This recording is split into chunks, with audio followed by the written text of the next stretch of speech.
Lidar com a vida, a fé, que mexe com a nossa estrutura, passa pela reflexão sobre a importância da cultura. E para falar sobre isso, eu diria que nada pode ser tão sensacional como mexer na ligação entre a cultura e a arte musical.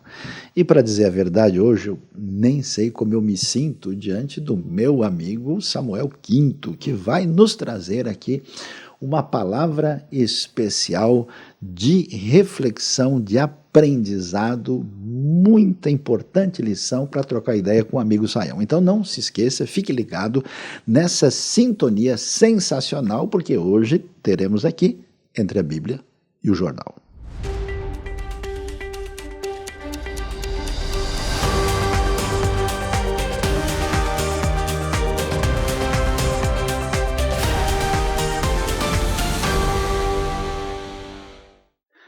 Entre a Bíblia e o Jornal, seja bem-vindo a mais um programa especial, quando nós vamos falar da relação entre cultura e fé, tanto no contexto nacional como internacional. E para essa conversa, esse diálogo, essa troca de figurinhas muito valiosa para a nossa vida, eu tenho a satisfação, a honra de receber aqui no nosso programa tão específico e valioso, nosso musicista, maestro, professor universitário, Samuel Quinto. Bom dia, Samuel, tudo bem? Bom dia. Seja bem-vindo aqui Entre a Bíblia e o Jornal, e eu queria começar e você dando um alô aqui para a galera, falando e dizendo um pouquinho para a gente aí quem é Samuel Quinto. Eu acho que é nome de rei, né? Primeiro, segundo, quinto, como é que é essa história? Na verdade, eu estou tentando sair desse quinto até hoje, não consigo ser promovido. Você acredita nisso? Quinto é um sobrenome português. Então. Pois é. Então, eu tenho essa formação musical, né? Eu sou musicista desde que eu me entendo por gente. Você acredita num negócio desse? Tem gente que diz assim, eu descobri minha profissão assim quando tinha, sei lá, 20 e poucos anos, 17, eu descobri com 4. Olha só, você é professor universitário, né? Tem trabalhado nessa área, diga um pouquinho mais pra gente o que é e fala um pouquinho da sua trajetória. Eu sei que você é um homem internacional, né? Tanto no contexto de uma variedade de experiências brasileiras e também em outras terras. Então dê uma palhinha para a galera que está em sintonia com a gente aí. Eu andei por aí, viu? Sou meio nômade.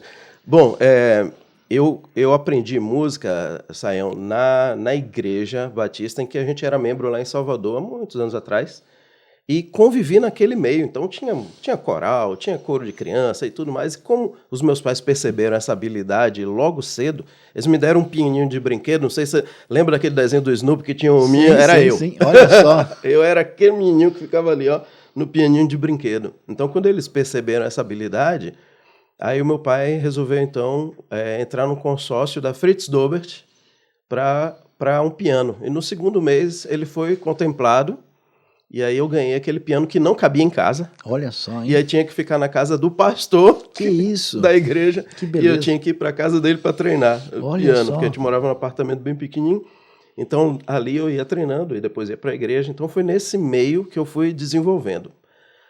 Chegou num ponto que eu fui contratado então para ser pianista, ser músico profissional. Até então era só amador, né? Na igreja, com os amigos, aquela coisa toda, mas não tinha ainda um foco definido. O que eu vou fazer da minha vida, assim? Porque eu vivia em Salvador, então eu não tinha lugares assim para tocar piano. Onde é que eu vou tocar piano, né? O pessoal estava mais empolgado com o Olodum, que estava no auge, né? Então, pois é, né? E eu acho que o Olodum não cabia um piano ali, acho que ninguém nem ia ouvir. Meio difícil. Ia ficar complicado. E então eu ficava pensando naquilo e a minha irmã teve uma ideia. Minha irmã disse assim: você precisa fazer uma faculdade. E eu tenho uma faculdade ideal para você fazer, acho que é a sua cara. Engenharia Civil. Olha só, perfeito. Né? Perfeito, né? Aí me inscreveu no vestibular da UFBA, na Federal da Bahia, e porque ela achava que em música eu não ia conseguir me dar bem, não conseguiria sobreviver. Olha só que coisa. Não é? E eu entendi que estava difícil, né? Naquele contexto, naquela época estava difícil. Aí eu falei, quer saber, eu vou fazer o vestibular desse negócio aí. Eu não vou passar mesmo. dei o azar e passei. Eita, e aí? Passei bem colocado ainda. Aí fui cursando. Saião, no meio do processo, eu não sentia que aquele negócio tinha a ver comigo. Não sentia mesmo, mas fui fazendo. Fiz primeiro, segundo. Quando chegou no final do curso, eu estava dando aula numa escola de matemática e física. Olha só. Eu era professor de matemática e física, imagina.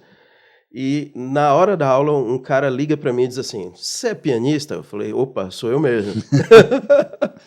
Você não pode tocar hoje aqui na Costa do Sauípe? Olha. Um complexo que acabou de inaugurar, isso foi em 1999. Puxa. Eu disse, gente, então, vocês estão liberados da aula de hoje. Eu vou ali e volto já. E fui tocar piano, nunca mais parei. Então, a partir daquela contratação que foi na rede Marriott Internacional, né, de hotéis, eu fui para Londres. Rapaz, então na Costa do Sauípe você se tornou VIP. A coisa foi... Ali foi que eu comecei a minha trajetória como músico profissional mesmo, até então. Então, das terras da boa água de coco da Bahia, você foi enfrentar a neblina de Londres e a comida lá que não é a coisa mais legal, né? Não tem um acarajé. Não tem um acarajé. Mas então, como é que foi essa experiência londrina? O que você estudou em Londres? Sim. Como é que foi? Então, foi a seguinte... Você falou da mudança climática, eu saí no verão baiano. 35, 36. E desci. No menos 6. Exatamente. O interessante é que atrás, né, lá em Salvador, você não tinha... Vamos comprar roupa de frio. Isso aqui era o mais frio que tinha lá. Com certeza. Então eu entrei no avião todo bonitão assim, ó, e falei, e olho para todo mundo, tá todo mundo vestido igual a mim. Eu falei, então tá tudo certo. Então tá tudo certo. Aí, quando o avião disse, chegamos, eu vejo todo mundo puxando o casaco dessa... Essa idade, né? Eu disse, caramba, rapaz, me dei mal aqui nesse lugar. Então, minha experiência começou profissionalmente, assim, de forma internacional aí, né? Porque eu fui para tocar lá na rede Marriott, né, em Londres, e um dia um amigo meu entregou lá um panfletinho. Ele era músico, tocava numa praça lá e tudo mais. Ele disse, um panfletinho aqui, ó, West London University tem um curso de jazz, rapaz, tua cara, você podia fazer. Está aí, uma boa ideia, né? Vou fazer esse negócio. Eu nunca tive um diploma na área de música. Quando eu voltar para o Brasil, eu volto com um diploma. E aí eu fui lá, e aí fiz o teste teórico, fiz o teste prático. E foi interessante, porque a gente vai falar de cultura, né? É que no teste prático a gente tem 3 avaliações, né? Para você entrar numa graduação. E aí uma delas é você tocar um arranjo seu sobre algum tema conhecido de jazz, de onde você quiser. Então eu toquei um tema do Tom Jobim, que chama O Morro Não Tem Vez, e lá eles, para simplificar, chamam de Favela. Ok. Nome da música. E aí eu toquei. Quando eu terminei de tocar, o rapaz que estava ali me avaliando disse assim, pode esperar um pouquinho? Aí foi lá dentro, voltou com outro. Toca esse negócio de novo. Aí eu fui lá e toquei. Aí ele falou, você pode esperar um pouquinho? Eu falei, posso. Aí veio com outro cara. Toca esse negócio de novo. Eu falei, não é melhor chamar todo mundo? Ao invés de vir um de cada vez? Eu falei, não, que esse daqui é o professor de piano, esse daqui é coordenador do curso, esse daqui é diretor do campus. E a gente quer ver você tocando isso aí de novo. Aí eu toquei, ele falou, como é que você aprendeu isso? Eu disse, não, eu aprendi sozinho, por isso que eu quero voltar para o Brasil com um diploma. Então é o seguinte, você não vai pagar a faculdade e a gente vai te dar 90 pounds, 90 libras por semana para você dar aula de piano latino aqui dentro. Olha só. Então eu já comecei minha trajetória dando aula e sendo aluno ao mesmo tempo. Que coisa! Então você teve essa experiência lá, né? E depois eu soube que também você teve um tempo em Portugal, né? Retornou ao Brasil. E aqui você tem, né, exercido o ministério na área de adoração na IBNU e também tem trabalhado no ensino universitário, né? E nessa questão de ensino, o que você mais mexe, mais trabalha? Bom, eu fiquei 6 anos dando aula aqui na universidade aqui em São Paulo e dei aula de produção musical, né, tanto de música eletrônica quanto de música eletroacústica. Uhum. E aí eu dei aula de acústica, dei aula de teoria musical, de arranjo, orquestração, muita coisa relacionada à música. E agora, nesse momento, eu estou em outra área, na área das neurociências, que é outra formação que eu tenho, né? Então eu dei com duas caminhando assim paralelamente. Vamos achar alguma área que você não tem informação ainda. Quem sabe a gente consegue. Ixi, mas tem muita. Tem, né? É tudo. Mas, Samuel, você me falando aí, mexeu um pouco a minha cabeça aqui, porque a gente está falando entre a Bíblia e o jornal, né? E quando você começou a falar, olha, não, eu estudei especificamente mais a realidade do jazz. Se eu chegar num ambiente mais religioso, assim, num contexto, especialmente num ambiente evangélico, e falar, olha, aqui a gente tem uma galera especialista em jazz. Aí o pessoal vai olhar assim, puxa, né, esse negócio de jazz, o que isso tem a ver? Parece que não tem muita sintonia com a fé nossa de cada dia, né? Então me diga uma coisa, qual é essa pegada do jazz? O jazz tem ligação com a caminhada da fé? Porque o que a gente ouve assim, o jazz é uma música americana que surgiu num ambiente onde o pessoal sofria uma relação social difícil, é uma música até dolorida, né? Tem até o lance que se desdobra na direção do blues, né? Então, e aí? Será que o jazz encontra eco com as diversas fés? Eita, vai ter censura aqui, não? A gente vai ver, conforme for, se der ruim aqui, nós dois somos mandados embora. Não, é assim, o jazz é um estilo musical, assim como tantos outros, né? A gente tem o barroco, tem o classicismo. O jazz veio ser também uma inovação na cultura, na formação de interpretar, de tocar, de criar. E o jazz, ele surge a partir da igreja, né? Porque você tem a música que era feita nas lavouras, né, de algodão lá isso no contexto afro-americano. Sim. Lá no Mississippi, no Delta, né, aquela região ali. Então, dali muitas pessoas que eram escravizadas, elas iam para dentro das igrejas e cantavam seus lamentos, né, o blues, né, sofrido, negro, spiritual. E daí em diante, aquilo foi desdobrando em outras vertentes, foi modificando a forma de interpretar, de ritmo e tudo. Ou seja, o jazz surge a partir disso. Então ele tem uma influência muito grande de todo esse reconhecimento que as pessoas tinham pela grandeza de Deus e nos liberta desse sofrimento. Eu me lembro, a primeira vez que eu ouvi foi de arrepiar o famoso Let My People Go, né? Com aquela Moses, né? E que coisa impressionante. E eu acho curioso, né? Porque quando a gente lê a Bíblia, né? E lê a experiência de Israel, né? Saindo como escravo do Egito, eu fico imaginando, né? Aqueles afro-americanos sofrendo diante daquele ambiente complicado que se desdobrou num racismo pecaminoso, toda a questão triste, né? Que existe na história das Américas sobre isso. Inclusive, eu até me lembro daquele hino famoso que a gente conhece, né? Da linda pátria estou muito longe, que era um cântico que eles preferiam, lembrando, né? Do que eles sofriam. E aí eu vejo essa sintonia. Por que essa população se sentiu tão atraída pelo evangelho, pela mensagem da bíblica, e parece que o pessoal não conhece isso, né? Mas além desse grito de dor, fala um pouquinho mais pra gente, interpreta agora aqui, né? Eu vou pegar você no improviso aí, né? O que tem de diferente no jazz? O Samuel, o que você traduz pra gente nessa música que é interessante, era uma música regional e se tornou meio global, né? Sim, interessante. Bom, tem alguns aspectos. Primeiro, eu tenho uma amiga que ela um dia, quando eu morava ainda em Salvador, ela me ligou e ela disse assim, Samuca, rapaz, eu descobri finalmente o que é jazz. Eu falei, o que é, Kézia? Ela disse assim, é quando eu não entendo nada é jazz. O cara tá tocando, eu não estou entendendo, eu sei que ali é jazz. Então, algumas coisas foram modificadas. Primeira dela, que é o marco importante, é a livre improvisação. O que é isso, né? Porque quando você vai a um concerto de música clássica... Tá tudo alinhadinho. Você espera ouvir aquilo que você já sabe que vai ouvir. No jazz, é o contrário. Se você sai de casa e ouve o que o cara já gravou no disco, ele vai ser vaiado, porque ele não está sendo criativo. Né? A criatividade tem que ser espontânea no momento. Então, por exemplo, quem gravava álbuns, né? Eu gravei, então as pessoas saem de casa para assistir o show do Samuel, que vai tocar jazz. Aí ele ouve exatamente o que eu toquei no CD, eu vou ser vaiado, porque a perspectiva é diferente. As pessoas querem ver você improvisando e depois que você improvisa, ela aplaude e ela comemora porque o seu solo foi brilhante ou nem tanto, muitas vezes, né?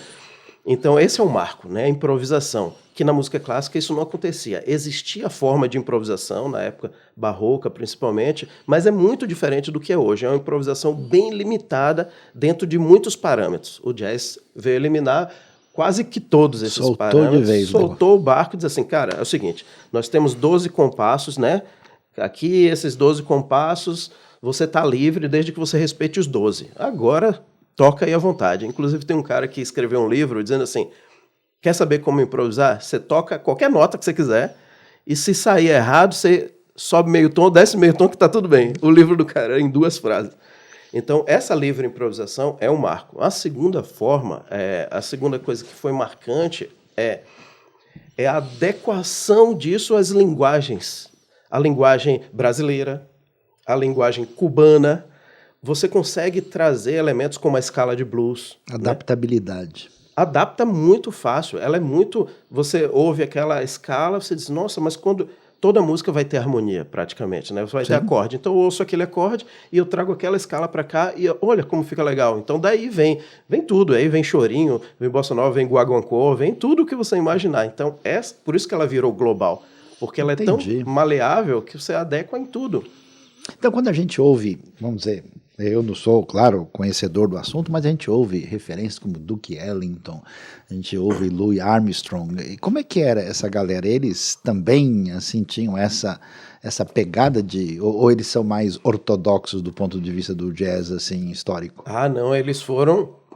Assim, a gente tem um grande expoente, que é os irmãos Gershwin, né?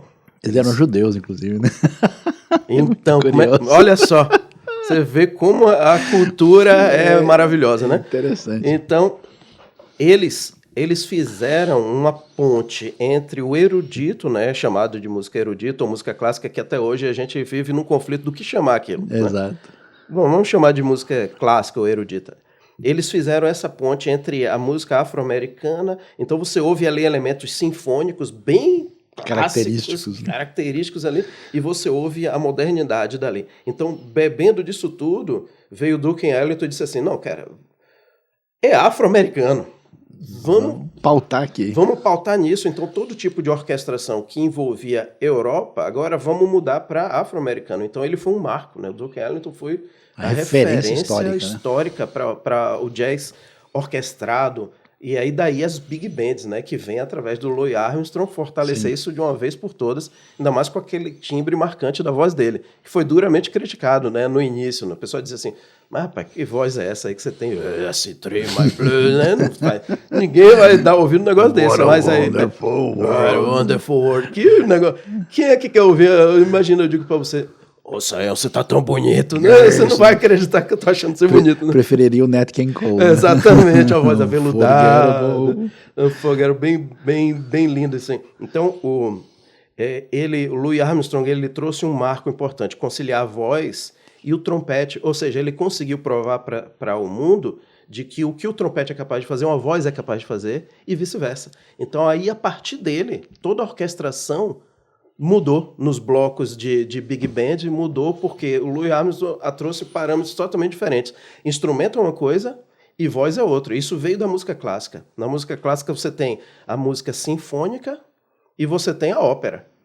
Ou você é sinfônico, né, que Beethoven quebrou isso quando fez a nona e botou voz no meio do negócio. Disse assim, cara, vamos botar uma voz aqui. Rompeu aí, né? Rompeu. Mas aí o jazz veio fazer isso de uma forma sinfônico e com voz, não, agora vai ser tudo junto. Essa linguagem vai fazer o que essa faz e por aí vai. Então, o Louis Armstrong veio com esse marco assim maravilhoso. E a gente diz que todo músico de jazz é filho de Louis Armstrong.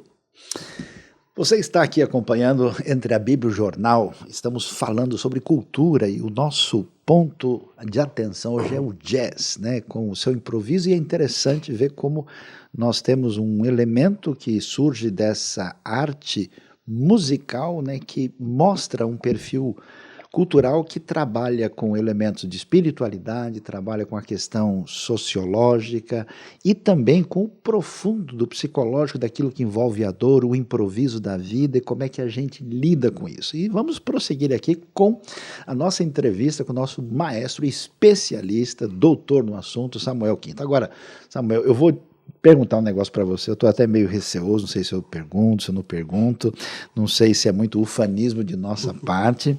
Eu conheço uma galera aí, né, que fala o seguinte, olha, a bossa nova brasileira, na verdade, é um upgrade do jazz. Alguns chegam a ser tão, assim, sei lá, talvez exagerados, olha, a redenção, assim, plena do jazz é a bossa nova brasileira. E olha, eu estava em Israel conversando com o pessoal e eu estava com os brasileiros, nós estamos aqui na Terra Santa e tal, aquela coisa, todo mundo animado. E aí tinha um grupo de israelenses aí, eles vieram conversar com a gente, e aí eles perguntaram, são do Brasil? Aí eles começaram a me mostrar uma música. Adivinha só a música? Águas de Março em hebraico. Eita. E eles, tal, aquela coisa toda, todo mundo, olha, tal... E aí o pessoal saiu, como assim? Eles conhecem? Eu falei, então, vocês acham que a Terra Santa para vocês é aqui? Eles acham que a Terra Santa é o Brasil. Eles amam a bossa nova e a cultura. E eu, viajando pelo mundo todo, né? Eu tenho visto na Europa, na América do Norte, até no Extremo Oriente, em Israel, o pessoal ligadaço na bossa nova. Esse negócio, bossa nova ou jazz? Jazz ou bossa nova? Eis a questão. Eita, isso é ótimo, Sayão, porque é o seguinte... vou te dar um exemplo disso aí que você falou. Tem um amigo que ele estava passando férias no Canadá um mês passado, ele me liga de lá e disse assim, cara, eu tô aqui em Toronto, olha o que é que tá tocando. The Girl from Ipanema. Eu disse, mas como é que pode? Você sai daqui para ouvir isso aí, né? Já viu, né? Ou seja, a bossa nova, ela fez o seguinte, ela usa todos os ingredientes que tem no jazz. Usa a improvisação, usa a harmonização mais diferenciada do que era feito, só que trouxe um molho, que é o ritmo. Através do João Gilberto, que ele conseguiu sintetizar aqueles elementos percussivos no violão. Aquele molho ali é o que o pessoal diz que é a redenção do jazz. E eu vou dizer um negócio, eu dei aula há muitos anos fora do Brasil, e quando a gente dava aula de bossa nova, você via um nível de dificuldade para um europeu conseguir executar aquilo. Porque não faz parte do sangue, sabe? Aquele negócio, o latino ele se move diferente do europeu, né? O sul-americano, o brasileiro. Então, quando a gente fazia assim, olha, gente, então vamos tocar um tema de jazz. Nossa, eles viravam aquilo do avesso. Agora, vamos tocar The Girl from Ipanema aqui, e no meio da música, começava até bem, você ouvia aquele balancinho, mas no meio do negócio virava jazz. Se perdia. Já virava jazz.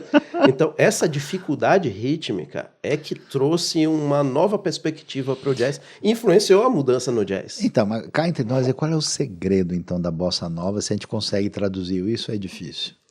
É assim, essa é uma dúvida que é difícil de responder, mas um elemento aqui está numa coisa chamada clave, a clave afro-cubana. Né? Olha só. A clave afro-cubana, na música a gente diz que essa é a alma que permeia a comunidade afro-cubana brasileira. É um som percussivo que você muitas vezes não grava, mas ele está implícito na batida do seu coração até. Você ouviu? Subjacente. Esse tipo de ritmo que acontece, permeia maracatu, o samba e tudo mais, acontece na música cubana, acontece na música boliviana. Então, esse elemento que você nem precisa tocar, mas você sente a pulsação disso, é a chave para a bossa nova. Agora, ela não é completa, porque senão serviria para todos os estilos, né? Entendi. Então, como não é, então tem uma coisa de genial por trás que a gente não consegue explicar, assim como no blues, né? O surgimento do blues, aquilo é genial porque quando a gente ouve vocês entenderem, existe um acorde maior, né? Que a gente ouve dó, mi, sol, mi, dó. Você ouve esse maior e ouve um acorde menor. Para cada tipo de acorde, você tem uma escala. Seria uma escala maior ou uma escala menor, que tem que andar batendo. A escala de blues, ela atende os dois. Então, há uma coisa de genial nisso. Agora, como surgiu? Aí nem a neurociência explica, viu? Porque que coisa, hein? Se a gente descobrir onde é que nasce aquele neurônio da criatividade, aquele que dá o clique inicial, você descobre a cura para todos os males, né? Olha só, e haja luz e houve luz, né? Pois é, então tá aí a resposta da bossa nova. E por que o Tom Jobim é tão badalado? Parece que ele é a referência que todo mundo, quando vai falar, ou lembra do João Gilberto, que aliás era tão exigente e detalhista, né? E o Tom Jobim, para falar bem. Para melhor cuidar bem da imagem, né? Não, mas a fama dele vai longe, né? Vai. Chega primeiro que ele até, muitas vezes. Com certeza.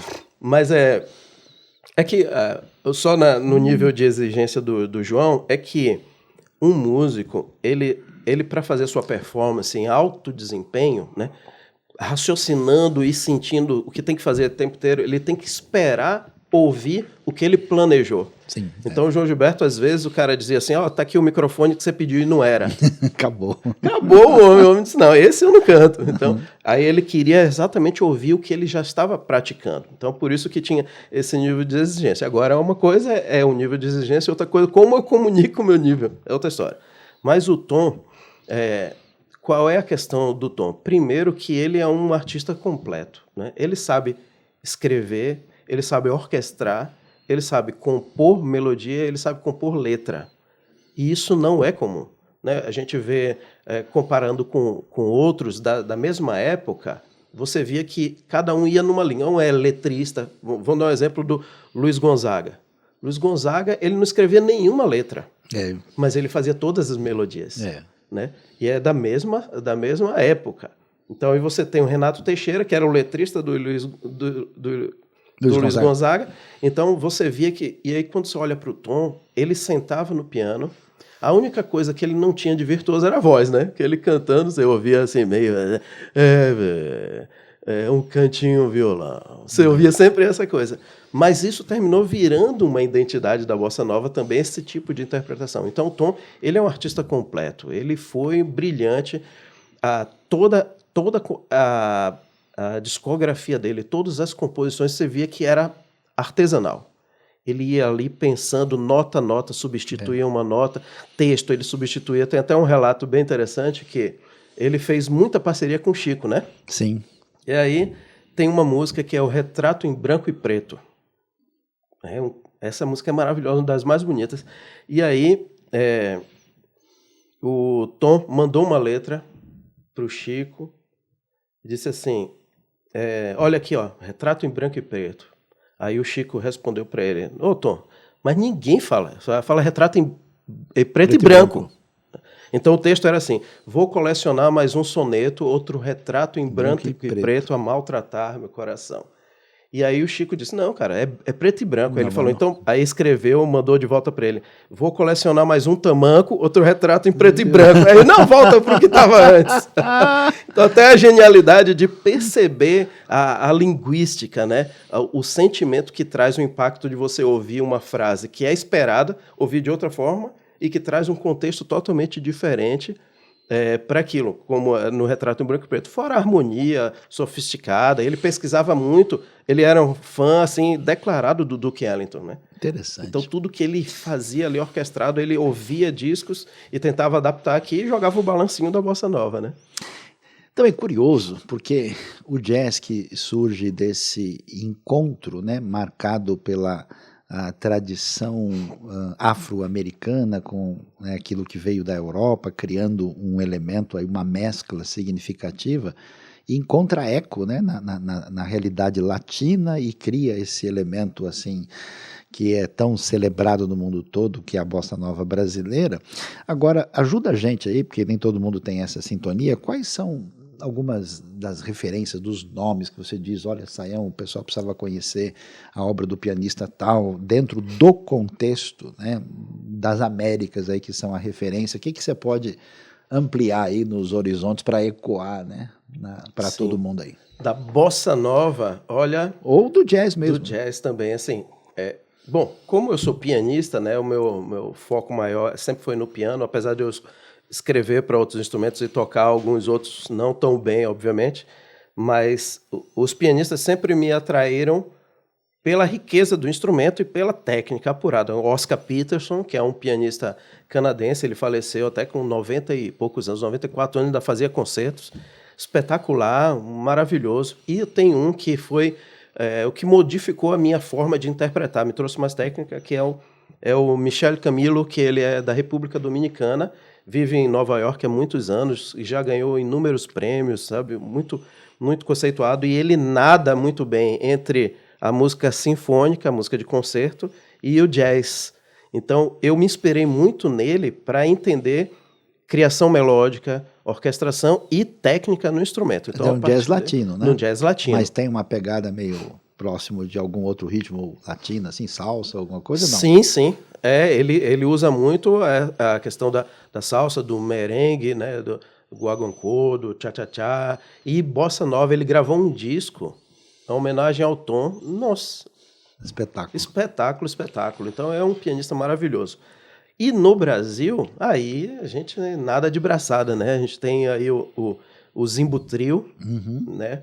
Que é maravilhoso. Aqui ajudou a projetar muita gente no mundo inteiro. É o trio mais famoso de jazz do Brasil, né? Temos o César Camargo Mariano, que fez parceria com a Elis durante muitos anos, né? Os álbuns da Elis que tiveram mais sucesso foi produzido por ele, tocado por ele, é um pianista maravilhoso, ainda vivo, ainda faz show. É pai da Maria, como é a filha da Elis? Agora de cabeça eu não vou lembrar. Daqui a pouco a gente lembra. Então, ele é um cara maravilhoso, fenomenal. A gente tem o Wagner Tiso, que é pianista do Milton Nascimento, fazem dupla há décadas. Então, essa turma aqui traz peso para a música, não só no Brasil, mas leva para fora. E é aquilo, você chega em qualquer lugar e a pessoa pede para você tocar uma bossa nova. Você é brasileiro? Toca uma bossa nova. Que coisa.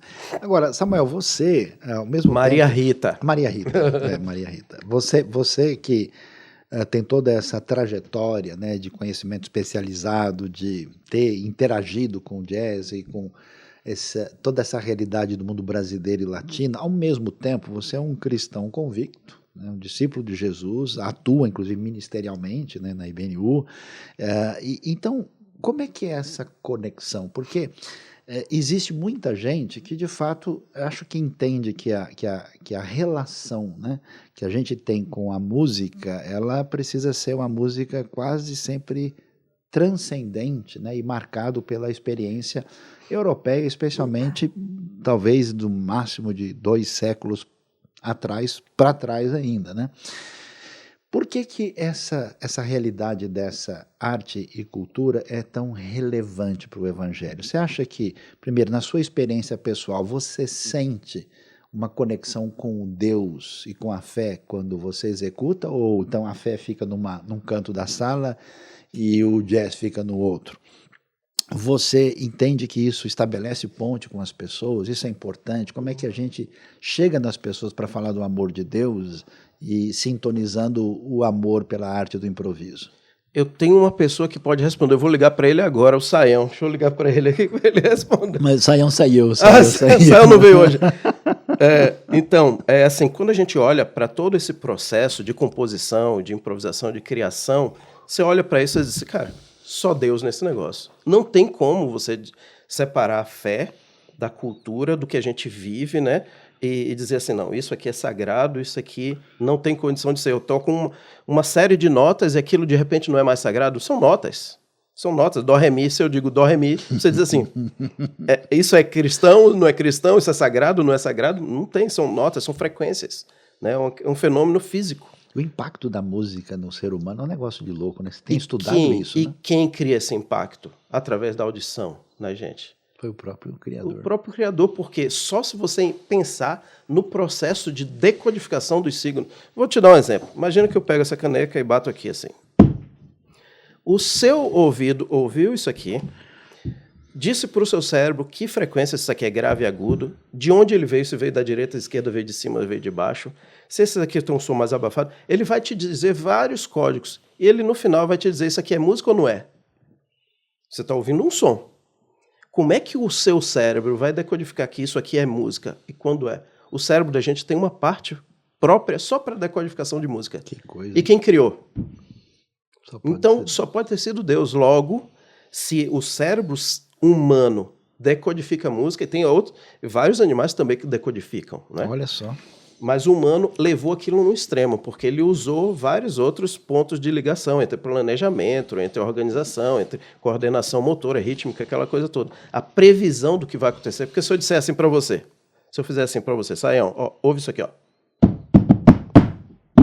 Por que você fez isso? Eu não te disse para você fazer, eu disse? Não. Ainda fez juntinho comigo. Assim que eu acabei, você começou. Pois é. Só o ser humano consegue fazer isso, saber como concluir algo que a gente não previu. Olha só, hein? Então, isso tudo está dentro do cérebro para decodificar esses signos sonoros, musicais. Então, Deus é que criou, Deus é o Senhor sobre tudo e sobre a música também, sobre a arte.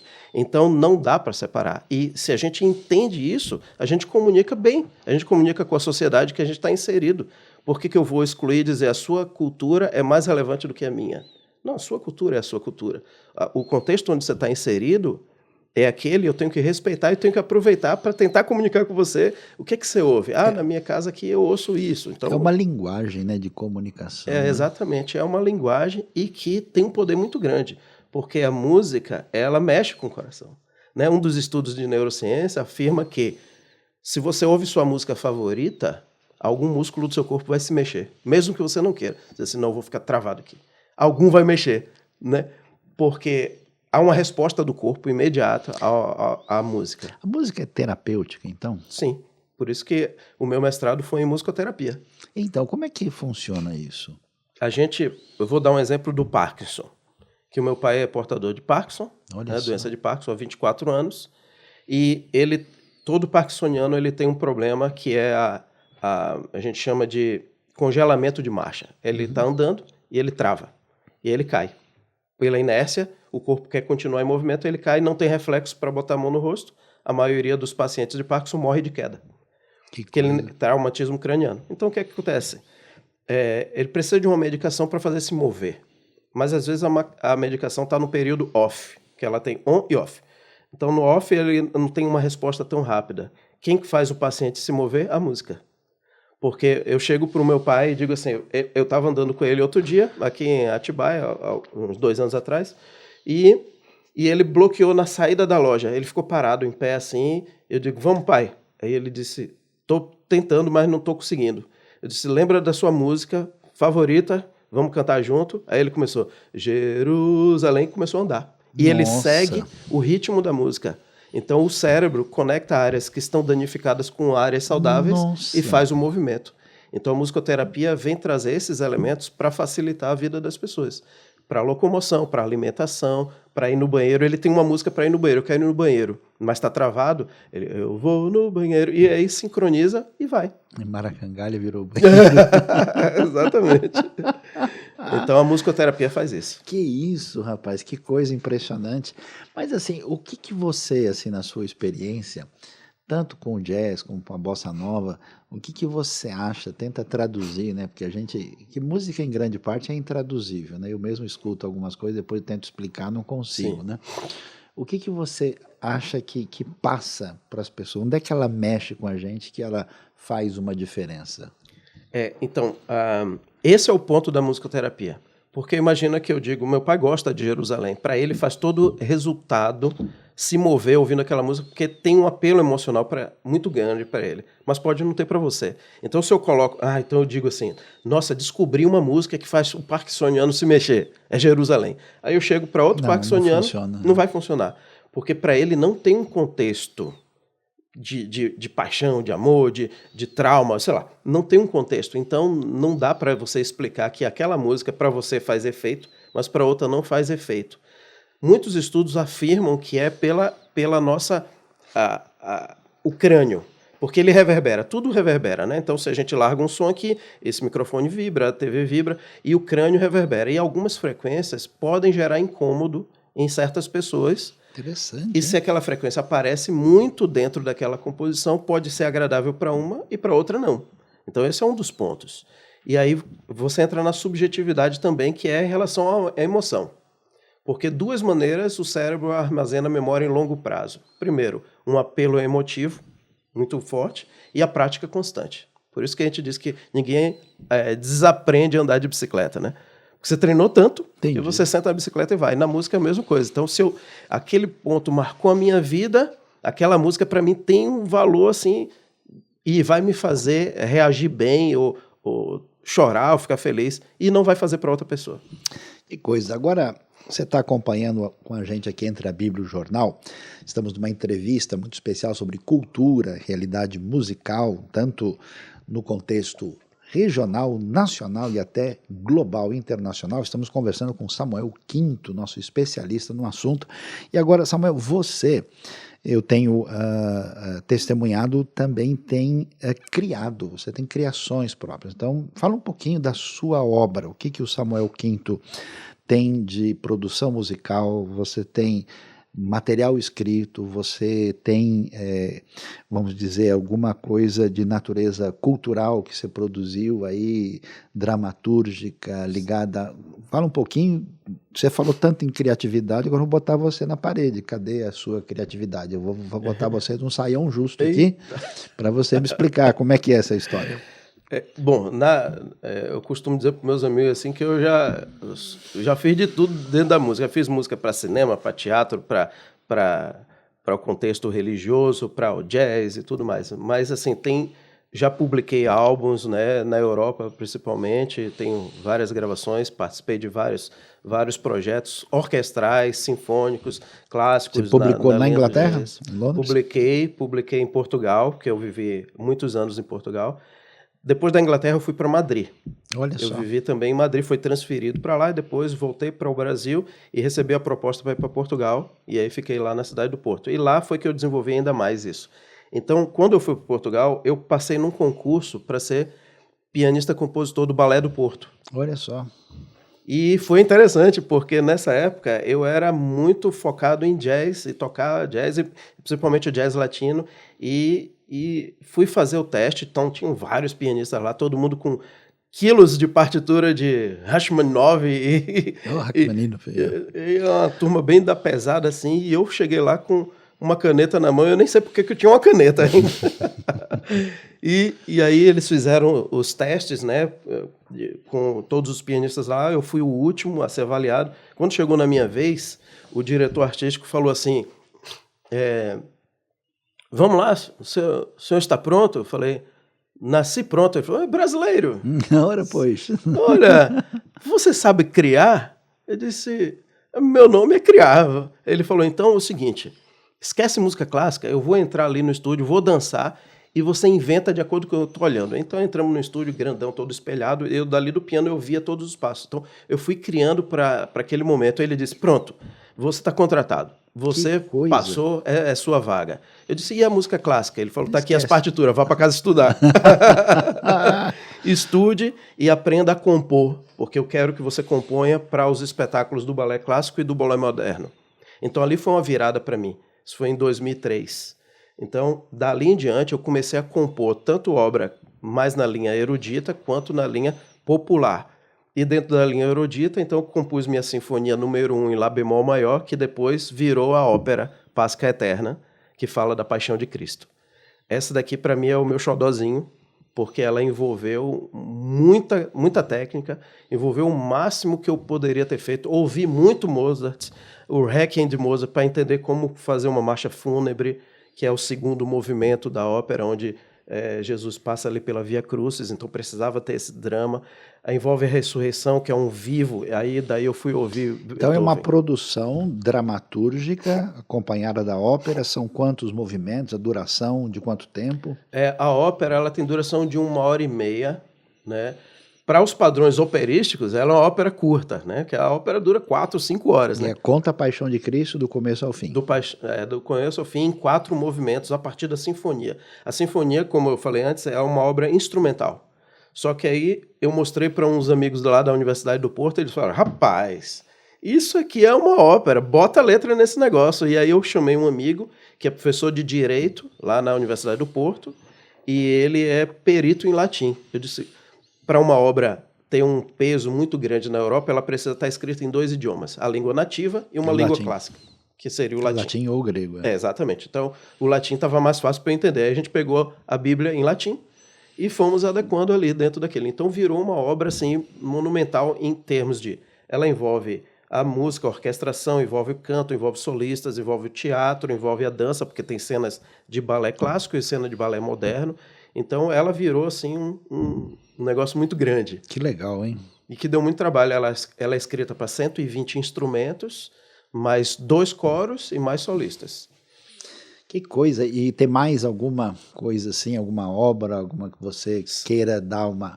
Sim, eu tenho outras sinfonias também escritas, tenho muita música de piano, muita música de jazz publicado e tudo mais, e tem algumas que têm um contexto assim, bem religioso, por exemplo, o oratório de Natal, que ele é baseado no oratório, inspirado no oratório de Bach, né, que ele fez o Evangelho segundo São João. Sim, sim. Então aí eu desenvolvi isso, tá prontinho, tá publicado e tudo mais. Então, na linha erudita, eu tenho muita coisa composta e no jazz também. Então, eu ando com os dois, eu gosto de andar com os dois. E isso é interessante porque a pessoa diz assim, mas quando é que você sabe que vai fazer um ou outro? Não sei. Não dá para saber. Eu acordo, às vezes acordo de madrugada, tenho um bloquinho de nota ali, já escrevo. E aí durmo o resto quando chega de manhã. É o lance do criativo, ele é inesperado. É inesperado. E esse a gente descobrir... Sabe, imagina, se a gente descobre onde é que começa a criatividade. Você tem a cura do câncer. Pois é. Porque um médico que ele sabe, pesquisa sobre aquilo, ele só precisa saber qual o que é uma mitocôndria que falhou, o que é uma proteína. Aí a gente tem a cura para tudo. Então o processo criativo a gente não explica, a gente sente, vai e deixa. Eu mexo com isso, com as palavras, né? E elas surgem do nada, que eu não estou nem esperando, e o negócio simplesmente acontece. E isso é legal porque cada ser humano tem um processo criativo de maneira diferente. Não é isso que é legal, porque é a cultura, somando as nossas habilidades, as nossas criatividades, a gente cria a cultura. E a música tenta passear no meio disso aqui, conectando a sua cultura com as palavras, com a facilidade que você tem com as palavras, eu com os sons, e a gente junto faz isso aqui. A coisa faz acontecer. Mas você tem livro escrito também, né? Sim. O que você tem que você pode dar uma palhinha aí para o pessoal poder acompanhar? Aliás, o pessoal que está acompanhando a gente, você tem alguma rede, algum site que o pessoal pode entrar e conectar para conhecer aí o que o Samuel tem a dividir com a gente? Tá. Eu tenho alguns livros publicados, estou escrevendo um outro agora que deve estar pronto semana que vem. Tem um livro falando sobre improvisação musical, para quem gosta de entender esse universo aí. Foi lançado em Portugal, né, a editora Chiado. A gente fez essa publicação lá. E temos na área da neurociência e música, porque é algo que eu pesquiso bastante, né? Então a gente trabalha com esses 2 pontos juntos. E de redes sociais eu tenho todas. Eu estou lá presente porque... quem não é visto não é lembrado, né? Então... O que você recomenda mais? Você usa mais o Instagram? Você tem um site específico, um blog? Tem o site, tem o blog, mas a minha rede que eu tenho mais interação é o LinkedIn. Okay. Porque dali tem um público que vai à busca do que eu tenho a oferecer, que é música e neurociência.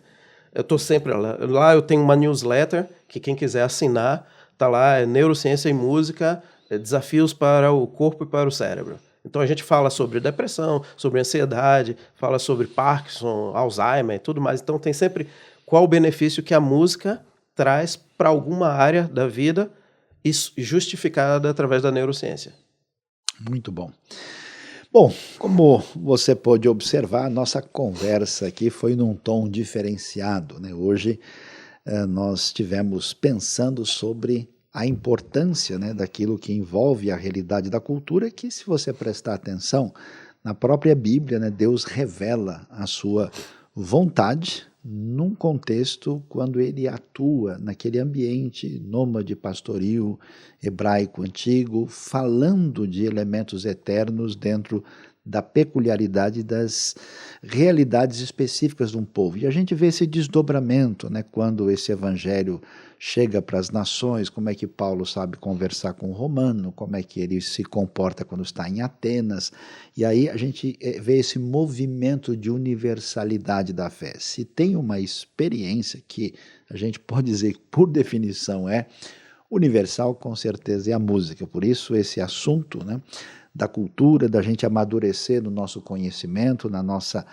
trajetória de interação com as outras pessoas e trazendo a mensagem, a palavra do Evangelho, aquilo que tem a ver com a espiritualidade, né? O Samuel estava falando para a gente toda essa dimensão profunda que trabalha com as crises humanas existenciais, com os desafios sociais, né?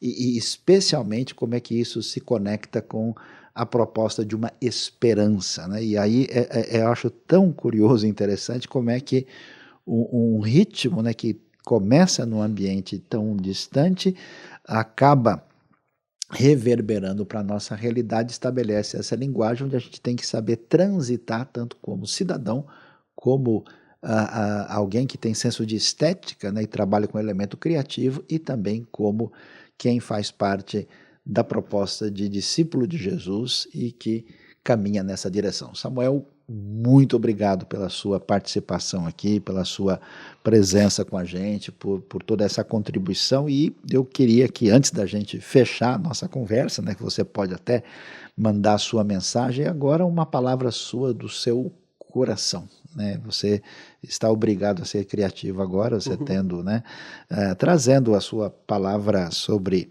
um convite para o pessoal, né, participar dessa realidade musical, para entender esse cenário, você como alguém que é seguidor de Jesus e que é inclusive parceiro, né, no nosso projeto da IBNU, tendo feito coisas tão especiais, então a sua palavra aí para a nossa galera aqui, que às vezes tem gente boa, às vezes gente fora do normal para acompanhar entre a Bíblia e o jornal.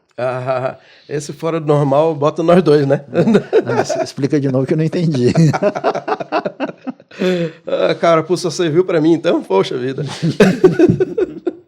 Bom, então, gente, para mim é um privilégio, Saião, assim, você sabe que eu admiro muito você, seu trabalho, Obrigado. Tudo que a gente tem feito, a oportunidade de poder fazer isso que a gente conversou na IBNU. Sim. Comunicar isso com a comunidade, com as pessoas, com a cidade de São Paulo e o mundo, né? Porque a gente tem feito trabalho para o mundo inteiro. Então, a mensagem que eu quero deixar para vocês é: sigam o nosso canal da IBNU, porque a gente tem feito muitas coisas lá, mas fora isso, é bom a gente entender que Deus é soberano sobre todas as coisas, sobre todas as coisas. Sobre o som, sobre o ritmo, sobre a música, sobre a poesia, sobre as artes. Aliás, belas artes, isso só pode vir do ser mais belo de todos, né? Então, Deus. Então, a gente quer deixar que nós não somos fora do mundo, a gente está inserido no mundo e usando tudo que temos a nosso favor para comunicar o evangelho da salvação, da graça de Cristo, que nos alcançou um dia, mesmo a gente sendo o que é, né? Essas coisas aqui, né? Santista, essas coisas. Então gente, muito obrigado a todos vocês que estão assistindo. Espero que seja uma bênção na vida de vocês e continue procurando as nossas redes sociais para conhecer mais e ter mais fundamento. E conheça a IBNU, que tem muitos trabalhos lá para a gente comunicar isso bem. Bom, nós queremos agradecer a sua sintonia conosco aqui, e como você viu, a coisa aqui tem uma dimensão especial. Às vezes a gente tem universos e situações que a gente não encontra a relação e a conexão. Então eu tenho a satisfação aqui de hoje ter entrevistado Samuel Quinto, que é uma referência, um conhecedor profundo, que tem tido uma trajetória, né, de expressividade, de sucesso, tanto no Brasil como fora do Brasil, e ao mesmo tempo alguém que serve a Deus com tudo isso, estabelecendo essa ponte tão significativa entre a cultura e a fé. Então, você que está com a gente e talvez está numa situação muito mais legal, porque você não está nessa pegada tão anormal, não se esqueça, esteja sempre sintonizado entre a Bíblia e o jornal.